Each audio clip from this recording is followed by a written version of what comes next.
اعوذ باللہ من الشیطان الرجیم بسم اللہ الرحمن الرحیم والذین هم علی صلاتهم یحافظون، وہ مومن کامیاب ہیں جو اپنی نمازوں کی حفاظت کرنے والے ہیں۔ نماز کی حفاظت میں بہت سی چیزیں داخل ہیں۔ ایک یہ کہ انسان نماز کی پابندی کرے، یہ نہ ہو کہ کبھی پڑھے اور کبھی چھوڑ دے، بلکہ پابندی کے ساتھ آدمی نماز کا اہتمام کرے۔ دوسرا مفہوم یہ ہے کہ نماز کے اوقات کا پورا خیال رکھے۔ اللہ تعالیٰ نے یہ نمازیں اوقات کے ساتھ مشروط رکھی ہیں، چنانچہ ارشاد فرمایا ان الصلاۃ کانت علی المؤمنین کتابا موقوتا، یعنی نماز اللہ تعالیٰ کی طرف سے ایک ایسا فریضہ ہے جس کا اللہ تعالیٰ نے وقت مقرر کیا ہے کہ فلاں نماز کا وقت اتنے بجے شروع ہوتا ہے اور اتنے بجے ختم ہوتا ہے۔ جیسے نماز فجر کا وقت صبح صادق سے شروع ہوتا ہے اور طلوع آفتاب پر ختم ہو جاتا ہے۔ ظہر کا وقت زوال آفتاب سے شروع ہوتا ہے اور ہر چیز کا سایہ دو مثل ہونے پر ختم ہو جاتا ہے۔ عصر کا وقت دو مثل پر شروع ہوتا ہے اور غروب آفتاب پر ختم ہو جاتا ہے۔ اس طرح ہر نماز کا ایک خاص وقت مقرر ہے، لہذا صرف نماز کی پابندی نہیں بلکہ نمازوں کے اوقات کی بھی پابندی ہے کہ وقت پر انسان نماز پڑھے۔ ایک حدیث شریف میں رسول کریم صلی اللہ علیہ وسلم نے ارشاد فرمایا کہ یہ منافق کی نماز ہوتی ہے کہ عصر کی نماز کا وقت ہو گیا اور ایک آدمی بے پرواہ ہو کر بیٹھا رہا، یہاں تک کہ جب سورج کنارے آ لگا تو اس وقت اٹھ کر اس نے جلدی سے 4 ٹھونگے ماری اور نماز ختم کر دی۔ یہ منافق کی نماز ہے۔ لہذا بات صرف یہ نہیں کہ نماز پڑھنی ہے، فریضہ سر سے ٹالنا ہے، بلکہ اس کے اوقات کا بھی لحاظ رکھنا ہے کہ وہ صحیح وقت پر ادا ہو۔ اب فجر کی نماز کا وقت طلوع آفتاب پر ختم ہو جاتا ہے، لہذا اس بات کا اہتمام ضروری ہے کہ طلوع آفتاب سے پہلے فجر کی نماز پڑھ لی جائے۔ اگر ایک آدمی بے پرواہ ہو کر پڑا سوتا رہا اور پھر طلوع آفتاب کے بعد اٹھ کر نماز پڑھے تو اس شخص نے قضا نماز تو پڑھ لی لیکن یہ نماز کی حفاظت نہ ہوئی، اس لیے کہ اس میں وقت کا لحاظ نہیں رکھا گیا۔ جس وقت اللہ تعالیٰ نے فرمایا تھا اس وقت نماز ادا نہیں کی گئی۔ دین نام ہے اللہ تعالیٰ کے حکم کی اطاعت کا۔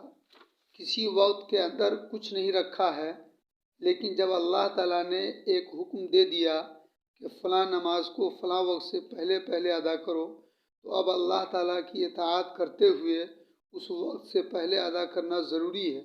اگر آفتاب طلوع ہو رہا ہے اور اس وقت کوئی شخص نماز پڑھنے کی نیت باندھ لے تو ایسا کرنا حرام ہے، لہذا وقت کے اندر نماز پڑھنا اور اوقات کی پابندی کرنا نماز کی محافظت کے مفہوم میں داخل ہے۔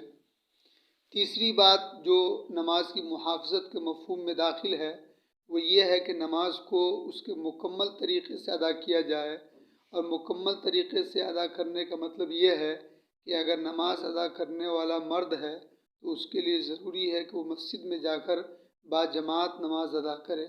مرد کے لیے جماعت کے ساتھ نماز ادا کرنا سنت مؤکدہ ہے جو واجب کے قریب ہے، بلکہ بعض علماء کرام نے جماعت سے نماز پڑھنے کو واجب کہا ہے۔ البتہ امام ابو حنیفہ رحمۃ اللہ علیہ کے نزدیک سنت مؤکدہ قریب بواجب ہے۔ ایک مرد گھر اکیلا نماز پڑھے تو یہ ناقص ادائیگی ہے۔ فقہائے کرام اس کو ادائے قاصر کہتے ہیں۔ ادائے کامل یہ ہے کہ آدمی مسجد میں جماعت کے ساتھ نماز ادا کرے۔ فضیلت اور ثواب کے لحاظ سے بھی جماعت سے نماز ادا کرنے کا درجہ زیادہ ہے، چنانچہ ایک حدیث میں حضور صلی اللہ علیہ وسلم نے فرمایا کہ تنہا نماز پڑھنے کے مقابلے میں جماعت سے نماز پڑھنے پر 27 گنا ثواب زیادہ دیا جاتا ہے۔ اب مسجد میں جا کر جماعت سے نماز ادا کرنے میں چند منٹ زیادہ خرچ ہوں گے، اس کی خاطر اتنا بڑا ثواب چھوڑ دینا اور نماز کی ادائیگی کو ادھورا اور ناقص بنا لینا کتنے بڑے گھاٹے کا سودا ہے۔ لہذا مردوں کے لیے ضروری ہے کہ وہ مسجد میں آ کر نماز ادا کرے۔